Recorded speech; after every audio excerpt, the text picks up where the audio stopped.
the newly elected senator represents the interesting district that runs from the city of Detroit all the way along the river, down right to Gibraltar here. So we are glad to have her. Thank you. A little background on the Hall of Fame. Back in 2010, probably, Bill Stevenson and I sat around and thought it would be a good idea, thought about ways to let the students of Carlson High School know about some of the greats that walked the halls before them. I'm a Carlson grad, and as a teacher, sometimes I'd hear some comments of people saying, you know, what's the point of coming here? What's this or that? And I wanted people to know that, I knew offhand many of my friends that I graduated with, my own siblings, my wife, my in-laws, went on to do some great things. And I knew that I had some great teachers. And so Bill and I traveled around the Downriver community, visited other schools, and saw some schools had an athletic hall of fame, other schools had a general hall of fame, and nobody really had a hall of fame that honored their employees. And we sat and we thought, well, we could do what everyone else is doing, but we thought we really should be honoring all three of these areas. The great employees that have worked in the Gibraltar School District, our great alumni, who are also sometimes employees, and some of the people that have done some great accomplishments athletically. And what we found, too, is a lot of these things cross over. It's interesting how many, that's one of the reasons why we were happy that we didn't do just a single method. And we put together the first Hall of Fame class in 2012, along with a great committee that has changed a little bit over the years, but that has worked hard to make this great event every year. We can't do it without people nominating people. The committee can't take nominations. So Coach Liptow of the varsity baseball program is one of our, I think he said this is his 7th inductee that he has put in through tonight with Greg Cole, which is very impressive.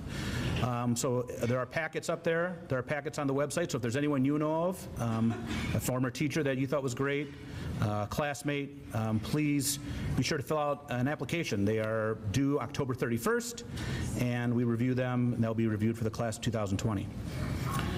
Before I get started speaking of Mr. Greg Cole, I do also want to point out, it came to me as another why this is such a great event. George Gay came to visit me today in the school, and he just couldn't get over, I know he's come back before, but just all the impressive things that have happened. And as George is a member of one of the previous classes. Before this year, George was our only West Point student, but we have a special guest tonight as well. Charles Phipps, a member of the class of 2019, will be attending West Point.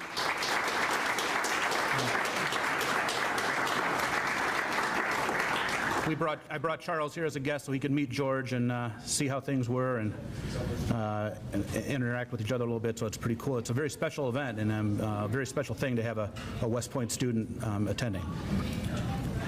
Okay, up first, Greg Cole. I know Mrs. Schultz did a great job doing some stalking.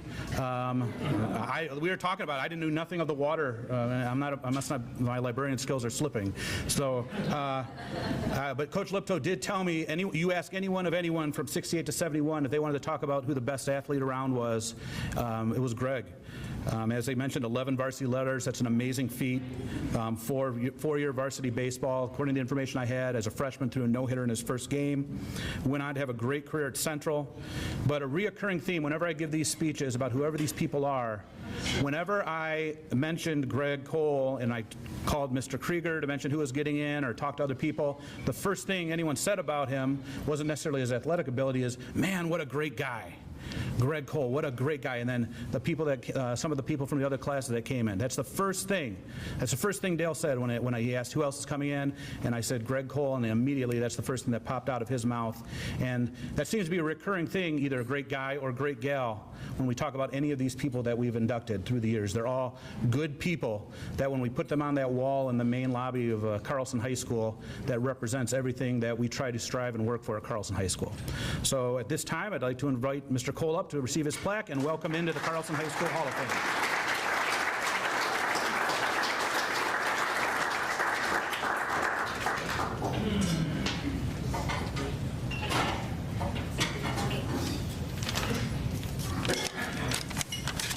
Well, I'd like to thank all the Marauders that are here tonight. It's good to have a room full of Marauders. I haven't experienced that much lately. I want to thank, I got a little paper here. I want to thank the Carlson Hall of Fame committee, Coach Lipto, Arnaldo's Banquet Center here for the great dinner we had tonight.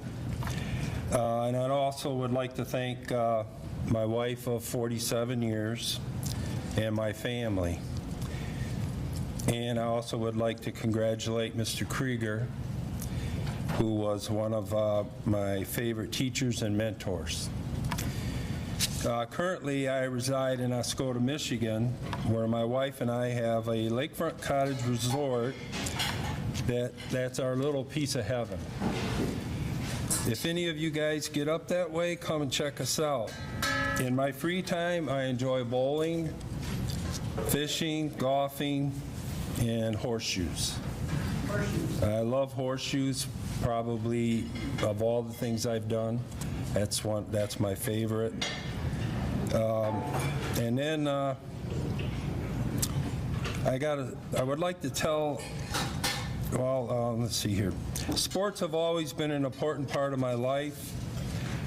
And as a three-sport athlete, pitching was my strong suit.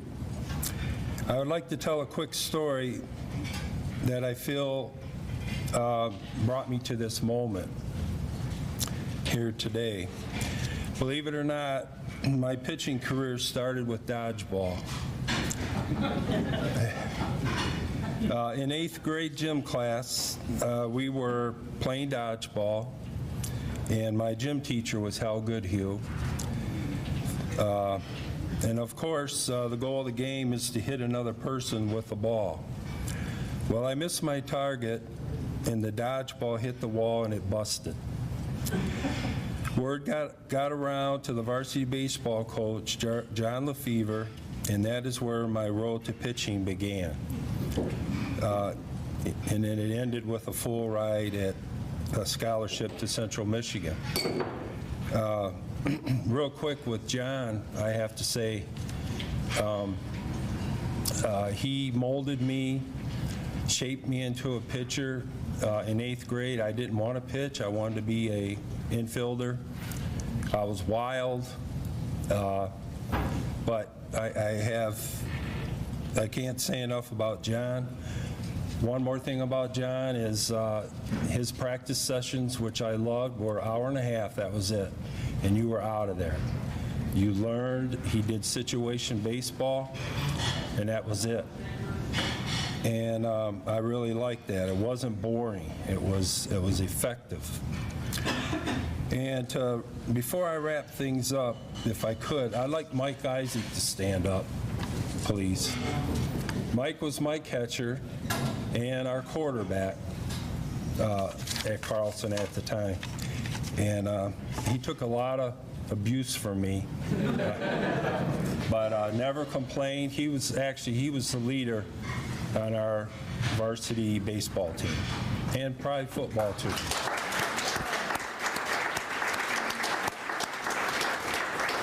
And now to wrap things up, I would like to recognize the Gibraltar school system and their athletic programs. They both taught me fundamental aspects that prepared me for life. Again, thank you, and this is an honor here tonight that I'll never forget.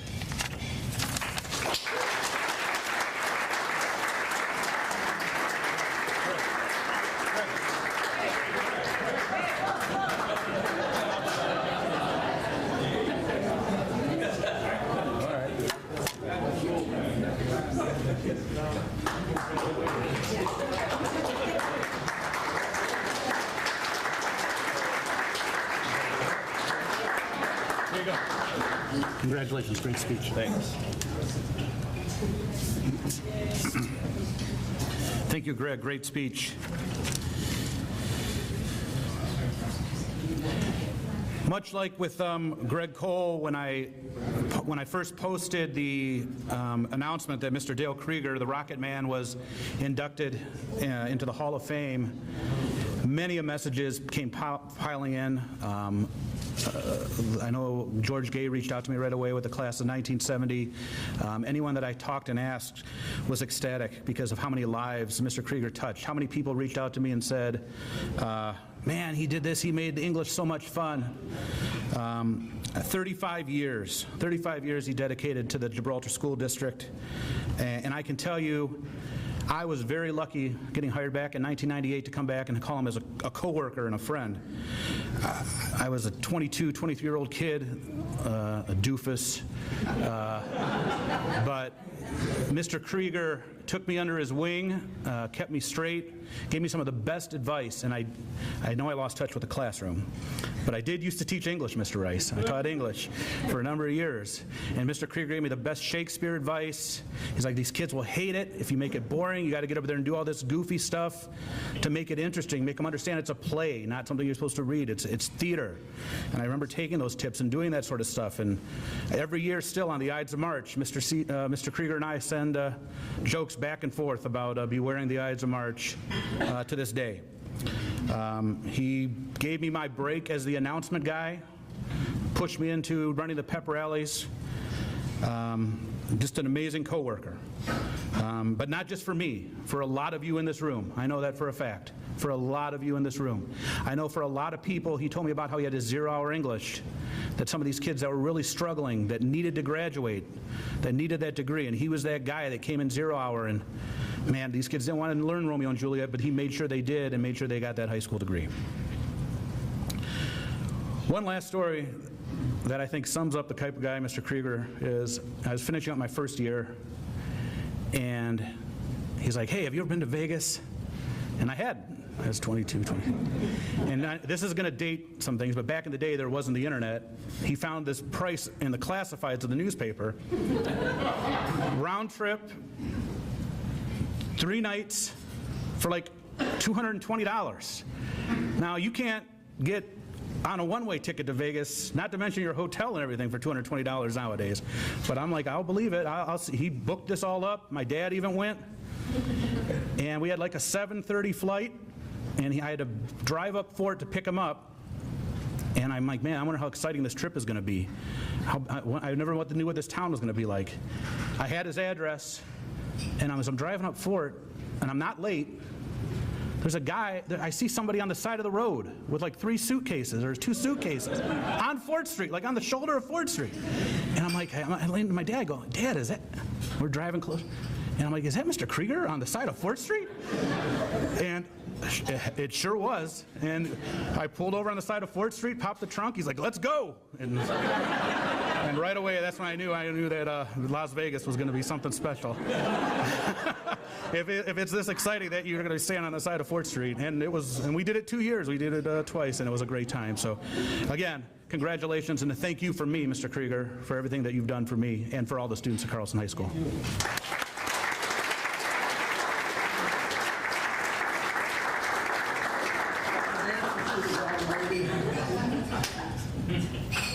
This guy's like my son. I love him. But don't believe anything Mike Bahodi says right now.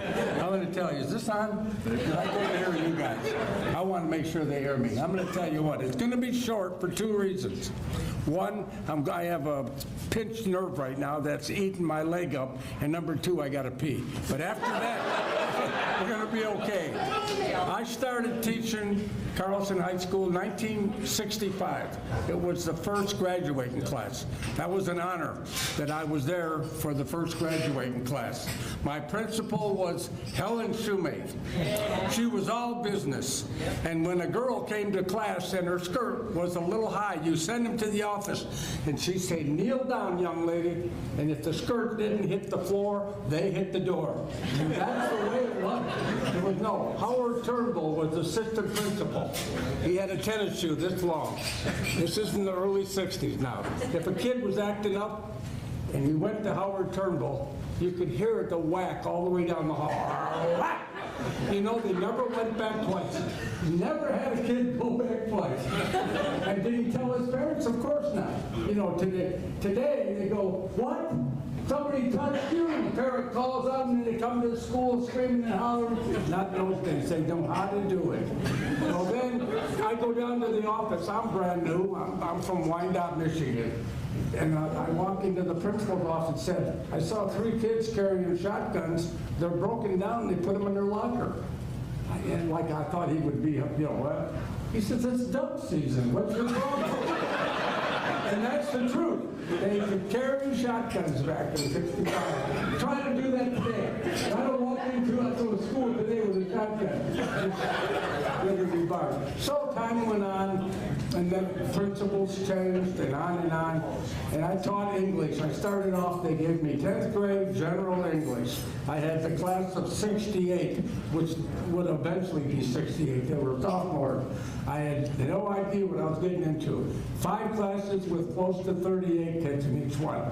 I walked in and thought, oh, what, didn't you even think, Rocket Man, when you were in college? It was tough, and I anticipated doing a lot of crazy things like quitting, but I stuck it out. And then next year, got a little better. They said, we have a class that these kids, they struggle, and the girl teachers don't want to take them. Do you mind if you took them, Rocky?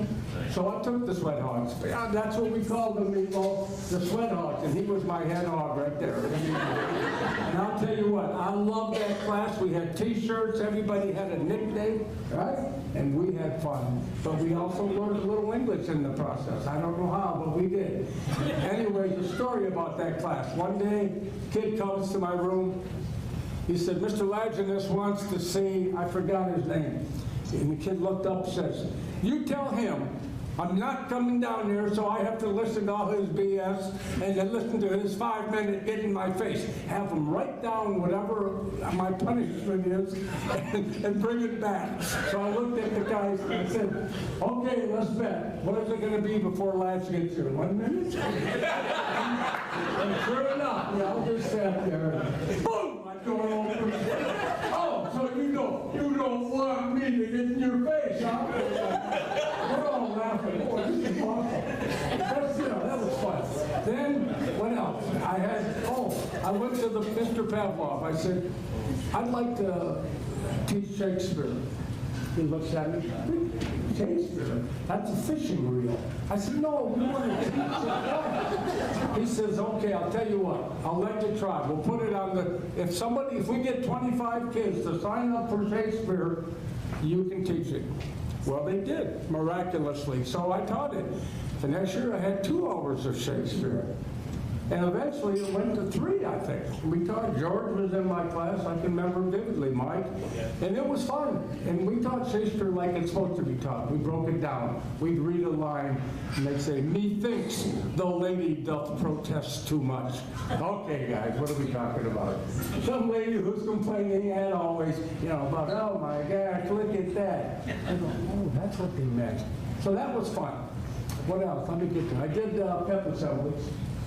You can probably tell by the way I'm doing, but we did every Friday during football season.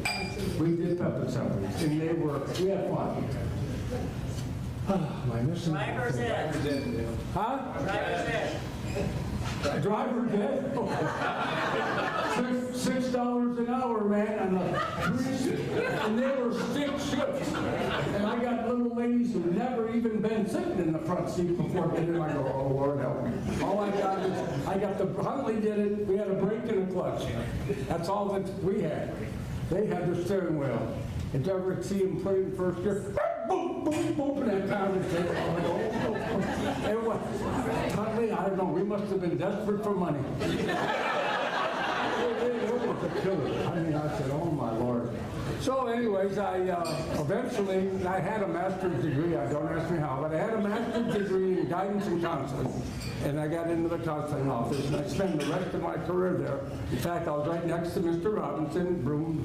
We had a lot of fun and a lot of stories come out of there. And I think I'll tell one more and I'll end it, and this one is hard to believe. Whenever a kid got in trouble, Mr. Laginus wanted the counselor to be in on it. You got to be there while I do what I'm going to do. Okay. So I go, and Mr. Price had already called them and said, there's a kid with a bag of pot. He's got marijuana, and he put it down his pants. He said, so Ladge already knew where it was. So we go, and I'm sitting in his office, and the kid's sitting next to me, and Mr. Price is standing like where Mike is. And so Ladge is sitting on the desk. He goes, you got something you want to give me? He goes, no, I know what you're talking about, dude. Okay. He says, I think you do have something on you, and maybe we need to run and we'll find out. He goes, I don't have anything. He says, drop your pants. The kid says, I can't use his words, after you queer. He called Lad queer, honest to God. I'm going, oh my gosh. So he said, oh, is that right? He picks up the phone. Give me the Gibraltar police. Boom!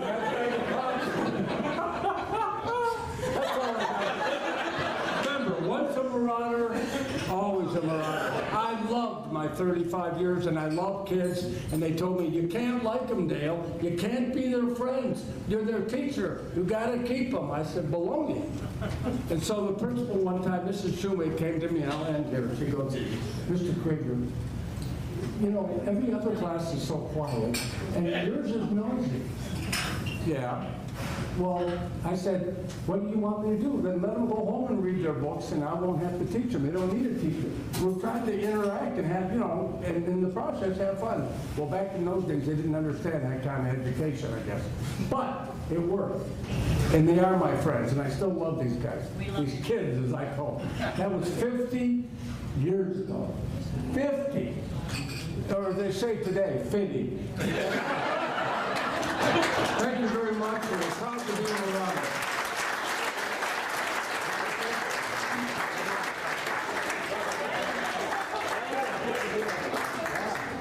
Whoa, baby. Rocket Jr. here.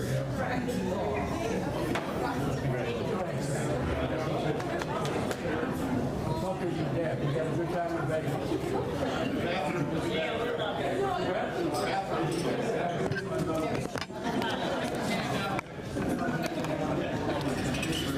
Thank you, Mr. Krieger. A couple announcements before we wrap up. Again, I'd like to thank all of the current Hall of Fame members that attended this evening. It's always great. You're always welcome back, and thank you very much. I want to thank my colleagues that helped support and run the program, our administration and school board for supporting it, our special guests from Lansing. It's so great to see our representative and senator from Lansing down here for this. To wrap up and conclude, I do want to ask that all current Hall of Fame members, we want to go back into the other room for a group photo. So this year's class and all current Hall of Fame members. Chaz, I want you back there for a photo too. Also, no, there was not a bar here, but for those that are 21 or older, Joe's Prime Time on 4th Street, there will be, you're welcome to pop in there if you like for some college basketball. So thank you, have a great night, and as always, show some Marauder pride.